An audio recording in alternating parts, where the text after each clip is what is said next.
केदारनाथ से आगे है अमरनाथ और उससे आगे है कैलाश पर्वत। कैलाश पर्वत शिवजी का मुख्य समाधिस्थ होने का स्थान है तो केदारनाथ विश्राम भवन। हिमालय का कण कण शिव शंकर का स्थान है। बाबा अमरनाथ को आजकल स्थानीय मुस्लिम लोगों के प्रभाव के कारण बर्फानी बाबा कहा जाता है, जो कि अनुचित है। उन्हें बर्फानी बाबा इसलिए कहा जाता है कि उनके स्थान पर प्राकृतिक रूप से बर्फ का शिवलिंग निर्मित होता है। शिवलिंग का निर्मित होना समझ में आता है, लेकिन इस पवित्र गुफा में हिम शिवलिंग के साथ ही एक गणेश पीठ व एक पार्वती पीठ भी हिम से प्राकृतिक रूप में निर्मित होता है।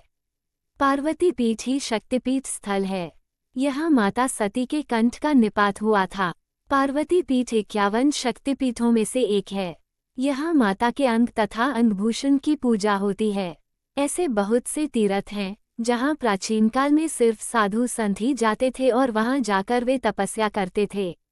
लेकिन आजकल यात्रा सुविधाएं सुगम होने के चलते व्यक्ति कैलाश पर्वत और मानसरोवर भी जाने लगा है। ये वे स्थान है जो हिंदुओं के लिए सबसे महत्वपूर्ण है। नमरक था। इस पवित्र गुफा में भगवान शंकर ने भगवती पार्वती को मोक्ष का मार्ग दिखाया था। इस तत्वज्ञान को अमरकथा के नाम से जाना जाता है, इसलिए इस स्थान का नाम अमरनाथ पड़ा। ये कथा भगवती पार्वती तथा भगवान शंकर के बीच हुआ संवाद है। यह उसी तरह है जिस तरह कृष्ण और अर्जुन के बीच संवाद हुआ था। अगले पन्ने पर क्यों सुनना चाहती थी पार्वती अमरकथा। अमरनाथ कथ। सती ने दूसरा जन्म हिमालयराज के यहाँ पार्वती के रूप में लिया। पहले जन्म में वे दक्ष की पुत्री थी तथा दूसरे जन्म में वे दुर्गा बनी।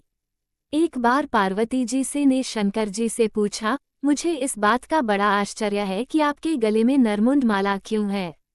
भगवान शंकर ने बताया, पार्वती, जितनी बार तुम्हारा जन्म हुआ है उतने ही मुंड मैंने धारण किए हैं।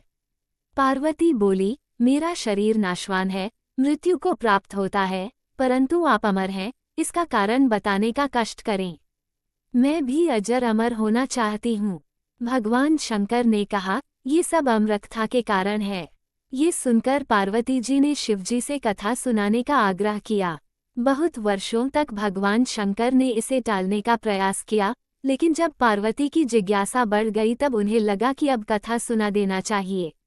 अब सवाल ये था कि अमरकथा सुनाते वक्त कोई अन्य जीव इस कथा को न सुने, इसीलिए भगवान शंकर 5 तत्वों पृथ्वी, जल, वायु, आकाश और अग्नि का परित्याग करके इन पर्वतमालाओं में पहुंच गए और अमरनाथ गुफा में भगवती पार्वती जी को अमरकथा सुनाने लगे। अमरनाथ गुफा जाते वक्त शिवजी ने इनको त्याग दिया। अमरनाथ गुफा की ओर जाते हुए वे सर्वप्रथम पहलगाम पहुंचे, जहां उन्होंने अपने नंदी बैल का परित्याग किया। तत्पश्चात चंदनवाड़ी में उन्होंने अपनी जटा केशों से चंद्रमा को मुक्त किया। शेषनाग नामक झील पर पहुंचकर उन्होंने अपने गले से सर्पों को भी उतार दिया। प्रिय पुत्र श्री गणेश जी को भी उन्होंने महागुनस पर्वत पर छोड़ देने का निश्चय किया। फिर पंचतरनी पहुंचकर शिवजी ने 5 तत्वों का परित्याग किया। सब कुछ छोड़कर अंत में भगवान शिव ने इस अमरनाथ गुफा में प्रवेश किया और पार्वती जी को अमरकथा सुनाने लगे। अगले पन्ने पर जब शिवजी कथा सुना रहे थे तब एक घटना घटी।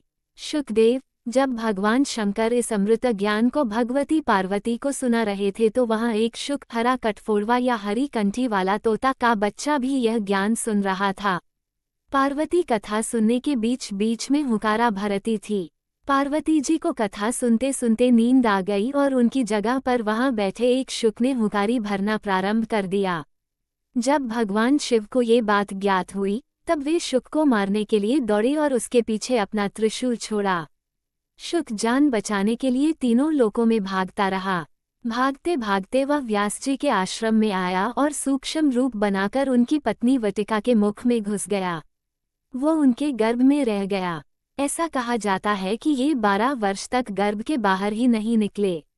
जब भगवान श्री कृष्ण ने स्वयं आकर इन्हें आश्वासन दिया कि बाहर निकलने पर तुम्हारे ऊपर माया का प्रभाव नहीं पड़ेगा, तभी ये गर्भ से बाहर निकले और व्यास जी के पुत्र कहलाए। गर्भ में ही इन्हें वेद, उपनिषद, दर्शन और पुराण आदि का सम्यक ज्ञान हो गया था। जन्मते ही श्री कृष्ण और अपने माता पिता को प्रणाम करके इन्होंने तपस्या के लिए जंगल की राह ली। यही जगत में शुकदेव मुनि के नाम से प्रसिद्ध हुए। ये दोनों कबूतर भी अमर हो गए। पवित्र युगला कबूतर। श्री अमरनाथ की यात्रा के साथ ही कबूतरों की कथा भी जुड़ी हुई है। इस कथा के अनुसार एक समय महादेव संध्या के समय नृत्य कर रहे थे कि भगवान शिव के गण आपस में ईर्ष्या के कारण कुरु कुरु शब्द करने लगे। महादेव ने उनको श्राप दे दिया कि तुम दीर्घकाल तक ये शब्द कुरु कुरु करते रहो। तदुपरांत वे रुद्रोरूपी गण उसी समय कबूतर हो गए और वहीं उनका स्थायी निवास हो गया। माना जाता है कि यात्रा के दौरान पावन अमरनाथ गुफा में इन्हीं दोनों कबूतरों के भी दर्शन होते हैं।